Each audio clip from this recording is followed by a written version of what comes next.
What is ceremonial magic? The works of multiple scholars, from Plato to Manly P. Hall, and further down the line, suggest it is essentially the use of rituals and techniques to invoke and control spirits or life forms that could be existing within other dimensions or worlds. For example, according to Hall, a magician, enveloped in sanctified vestments and carrying a wand inscribed with hieroglyphic figures, could, by the power vested in certain words and symbols, control the invisible inhabitants of the elements and of the astral world. While the elaborate ceremonial magic of antiquity was not necessarily evil, there arose from its perversion several false schools of sorcery or black magic. Yet, if we examine the works of Plato, we see he specifically condemns, both in the Laws and in the Republic, the idea that gods can be influenced by the performance of certain rituals, called necromancy or magical attack. He believed those who try to control the spirit world should be penalized. Socrates, about whom Plato wrote much, also spoke of an entity that guided him. It was never given a name, but references to it ranged from daemon to daemon. Socrates believed this entity was a gift and manifested itself in the form of the voice within, something we all possess. His communication with this entity was actually used as one of the charges against him when he was put to death. Socrates believed it to be a link between mortal man and God.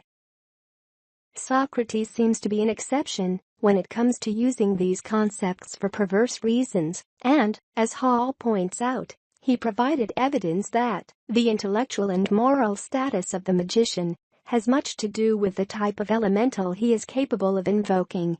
But even the demon of Socrates deserted the philosopher when the sentence of death was passed.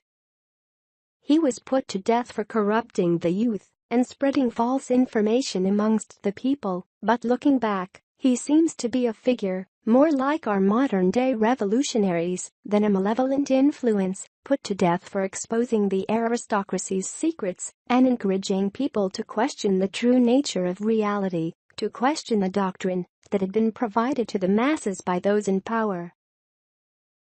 There are also native records containing abundant evidence that the civilizations of Central and South America were heavily involved in these types of arts, both black and white magics. If such information is true, it's hardly surprising. Human beings have always been subject to the lure of power, driven by their ego, greed, and short-sightedness. It's disconcerting to imagine this power of working with the spirit world in the hands of those who would use it for their own reasons, taken by the power of black magic. Fast forward to our modern day, and you have stories like that of Dr. Johannes Faust. Through his study of magic, he was able to conjure up an extra-dimensional who served him for many years in several different ways. There is even an excerpt from the book of Dr. Faust, Wittenberg, 1524, describing his experience. Napoleon Bonaparte, the French military and political leader, is another example. He used to tell of a little red man of destiny, a spirit that appeared at the royal palace. Apparently, when something important was happening, he would appear. This man, and what others now consider to be silly superstitions and folklore beliefs, genuinely influenced Napoleon in his actions and guided his campaigns. According to Hall, the little red man of destiny is an example of the disastrous results of permitting elemental beings to dictate the course of human procedure. Phenomena like these appear in various cultures during different time periods, all throughout human history, so what makes us think these practices have stopped today? There is even a modus operandi for the invocation of spirits in various texts, one being the Complete Book of Magic Science, that, according to Hall, was first published in the original British Museum.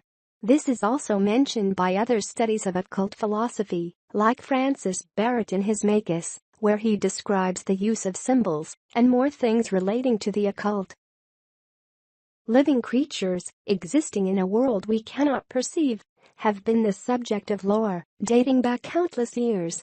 It's embedded in the stories and passed down orally and written about in multiple religious texts, like the Bible and the Quran. I am not referring to extraterrestrial beings in this case, but rather to beings existing in realms indistinguishable to our senses. Basically, black magic is the process of using entities to accomplish a goal through ceremonial magic.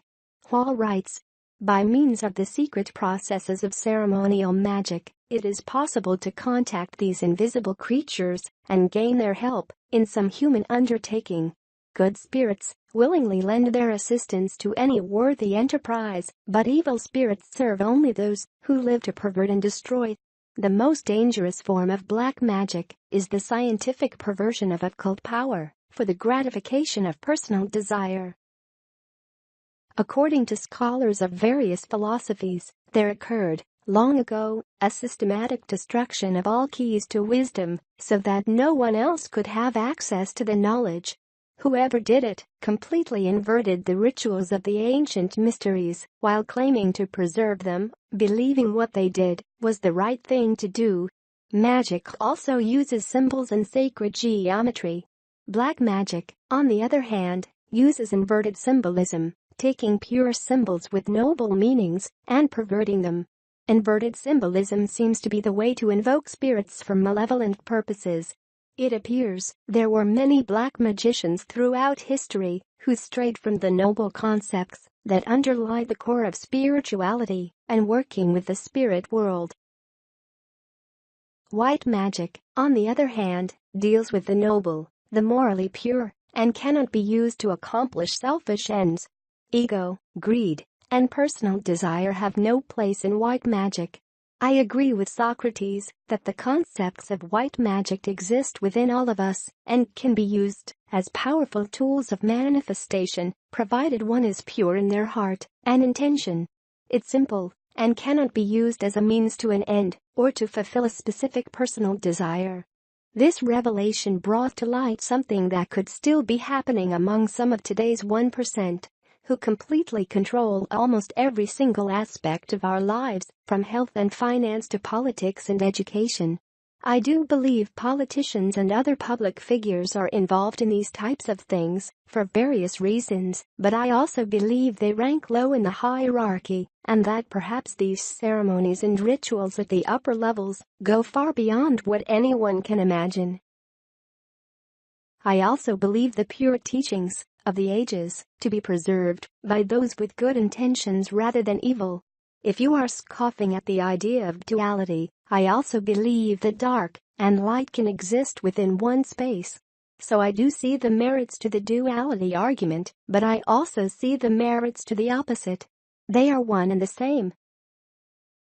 It was only a couple of months ago when the WikiLeaks dump on John Podesta, the head of Clinton's presidential campaign and former White House chief of staff for Bill Clinton, revealed that Podesta was invited to a spirit cooking dinner by artists Marina Abramovic. Apparently, the origins of spirit cooking can be found in Cake of Light, a sacrament in the religion of Thelema, which was founded by Aleister Crowley. The ingredients of a cake of light include honey, oil, menstrual blood, and sperm. The sacrament is meant to symbolize the union between the microcosm, man, and the macrocosm, the divine, which is a representation of one of the prime maxims in Hermeticism, as above, so below. The consumption of the cake of light is a fulfillment of the sacred circle of the connection between man and the divine. Revelations like these, and the ceremonies that have been caught on tape, have people asking questions. If we follow traditions throughout the ages, we see accounts of this type of activity in literature and personal accounts. The global elite have always existed, whether it be the aristocracy in ancient Greece and Rome, the church in the Middle Ages and beyond, or politics today. Perhaps these families have indeed continued to preserve their stranglehold over the human race, flooding us with misinformation, controlling our perception of the world, and dictating what type of life we should desire. We are like robots, encouraged to fit the mold and do the same things. There is a complete control over the human race, and to think that black magic could be used to control the masses, as Hall points out, is disturbing. InfoWars founder Alex Jones famously infiltrated and taped inside the Bohemian Grove in 2000. He documented the cremation of care ritual, in which hooded men sacrificed a human effigy to an owl deity with the goal to rid themselves of worry throughout their stay. Bohemian Grove has also hosted numerous influential political figures and former U.S. presidents, including Bilderberg kingpin Henry Kissinger, Jimmy Carter, George H.W., George W. Bush, Ronald Reagan, and Richard Nixon, who called out the club's homosexual activity. Here are some videos we found in YouTube. If history is any indication, this is still going on today. And whenever those who are believed to participate in this type of thing are asked, these are usually the results. Yes, sir. First question? Yeah. I'm sorry. You gave a keynote speech at the Bohemian Grove Club, sir. A club which openly has mock child sacrifices and satanic worship, sir. Can you answer my question, sir, please? I was very pleased. I was very pleased with my performance in the debate. It was a good debate. What about the Bohemian Grove Club, though, sir? That's very important. They do mock human sacrifices there, sir, and you reported being there. I was very pleased with my performance in the debate. Sir, why did you ignore my question, sir? Can we have open dialogue? If you want to be president, let's have an open dialogue about this. You just ignored me, sir. It's not nice. It's not. It's running up a storm about that Bohemian Grove over there. Human sacrifices and male prostitutes shipped in there yearly. I sure like to know what goes on over there. That's respectable stuff. I know, isn't it? It's disgusting. What you're doing is not respectable. Oh, I'm sorry. I thought you were talking about what the governor does over there yearly at Bohemian Grove. This is about the debate. This is not an open news conference. Right. Well, with the governor, there's never an open news conference. He talks about AIDS and health care and the same stuff over and over. Governor, Bohemian Grove, actually, you said before that did you or did you not attend Bohemian Grove in San Francisco? You've been ignoring this question for 3.5 years, Governor. Just one last question.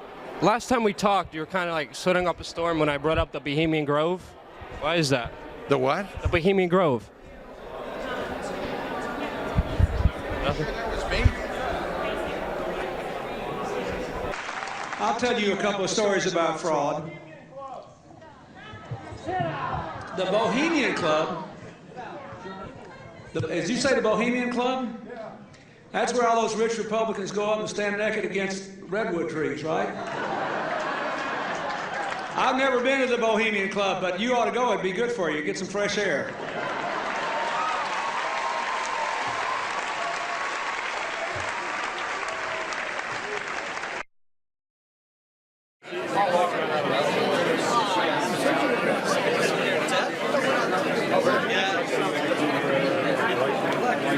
Taking pictures now.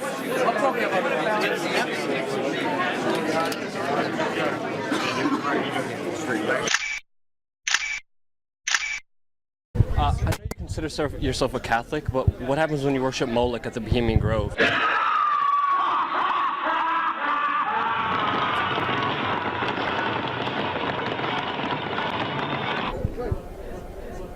New York Post says that male prostitutes are shipped into the Bohemian Grove.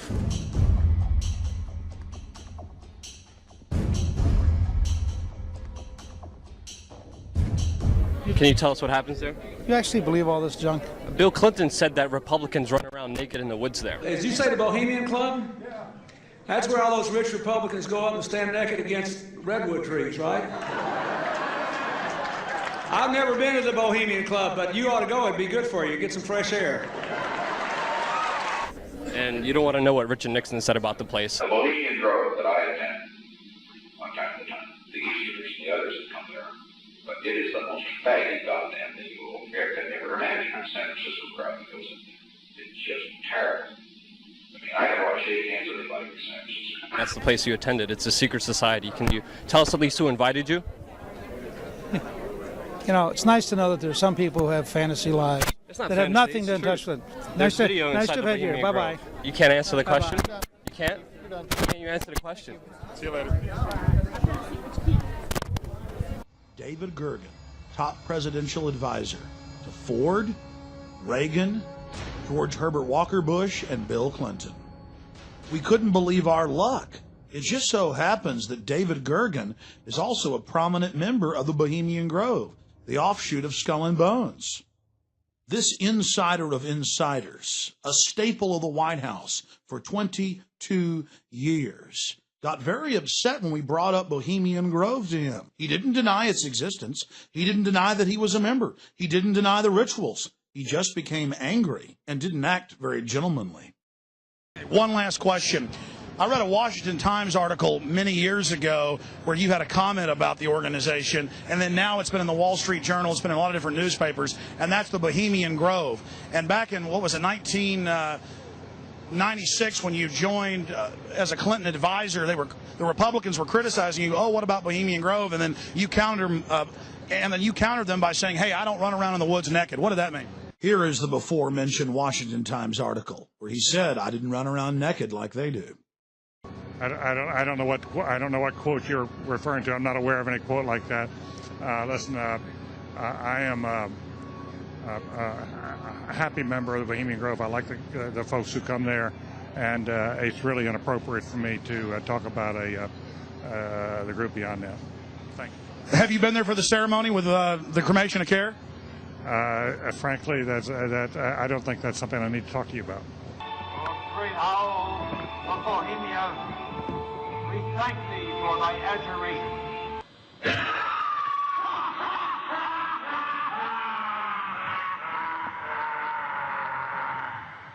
Have you been there for the ceremony with the cremation of care? Frankly, I don't think that's something I need to talk to you about. Really? That's right. Well, I'm Alex Jones, and I snuck in there in 2000. I'm the guy that blew it wide open and got the video. It's been on national TV. Well, I disrespect you for that. You do? I do. But it's a lot of big public officials going in there. Don't we deserve to know? I don't know anything about you, and I don't know anything about your film. But if you go in there with an understanding, you violated that understanding by releasing that film, and I don't respect you for that. Really?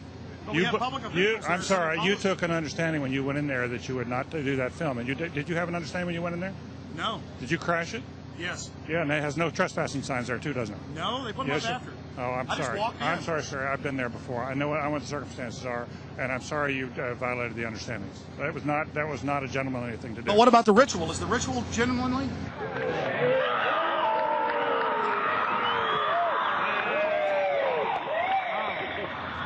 Sir, everything.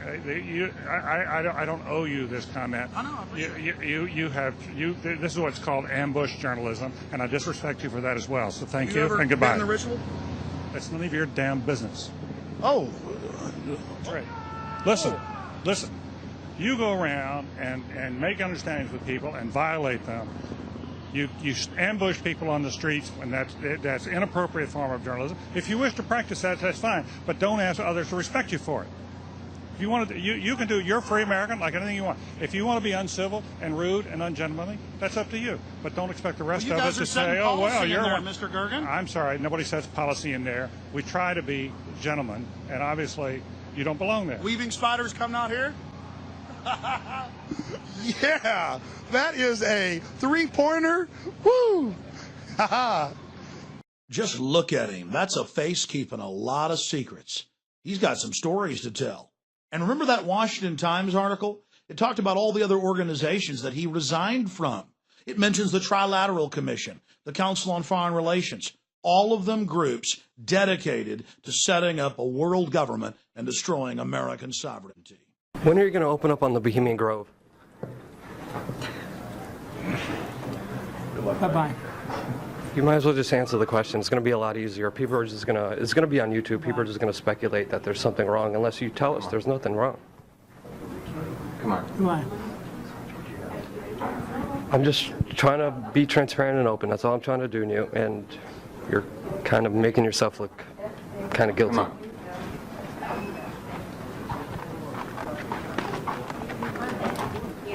Can we get at least what happens there? You're crazy. No, I'm not crazy. But what happens there? You have no idea what you're talking about. Yes, I do. The Bohemian Grove, you attended. There's a lot of weird stories coming out about the Bohemian Grove. We just want to know what happens there. Excuse me. Seems interesting. The most powerful people come together in secret. Excuse me, sir. The New York Post says male prostitutes are shipped in. And other publications, porn stars are speaking out about it.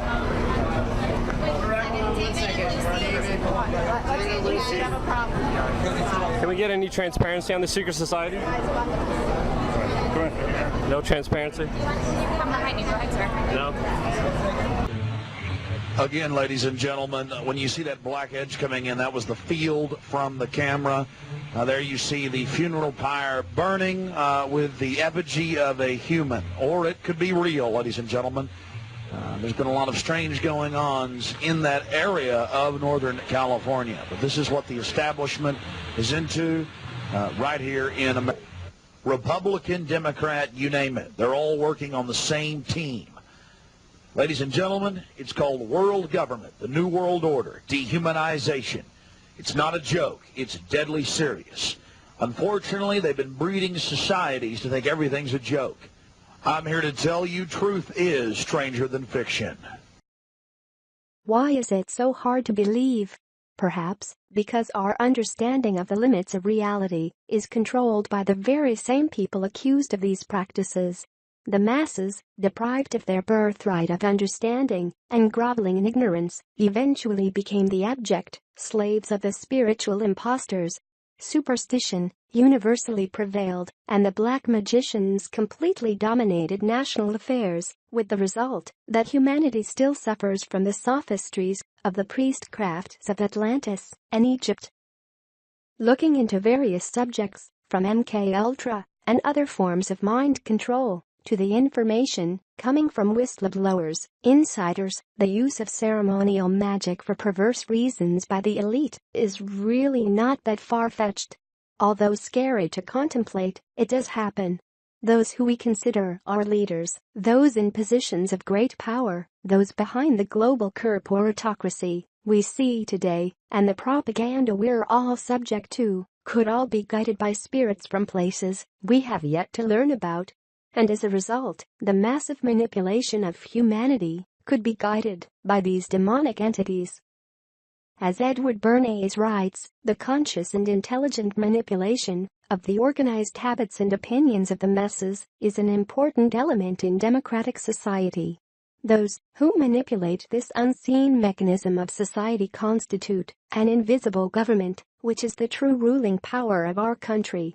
We are governed. Our minds are molded, our tastes formed, our ideas suggested, largely by men we have never heard of. Ted Gunderson, former FBI special agent and head of their LA office, worked to uncover and expose these horrors before he died. He was one of many who did a lot of work in this area that also corroborates with some of the information above. John C. Calhoun, who was the 7th Vice President of the United States from 1825 to 1832, was one of dozens upon dozens who tried to tell the world that a power has risen up in the government, greater than the people themselves, consisting of many and various and powerful interests combined into one mass and held together by the cohesive power of the vast surplus in the banks. So what? And what can we do about it? If these people are really involved in using ceremonial magic and sorcery to influence their decisions and the direction the human race takes, then obviously this needs to be exposed and these people need to be removed. That being said, just observing what's happened this year in Western politics was enough to see how much of a joke this whole system is. We cannot continually look to others to solve our problems. We must solve them ourselves. The main takeaway from all this information should be that our connection to spirit is strong, and there are those that dwell in other worlds that can assist us, but not for our own material desires that stem from human greed, ego, and ignorance. If your heart is pure and intentions are good, if you would like to use manifestation for the goodwill of the whole, then you need not fear talking to and acknowledging this realm. Thank you for watching. Please subscribe and click the notification button because we have more content coming your way.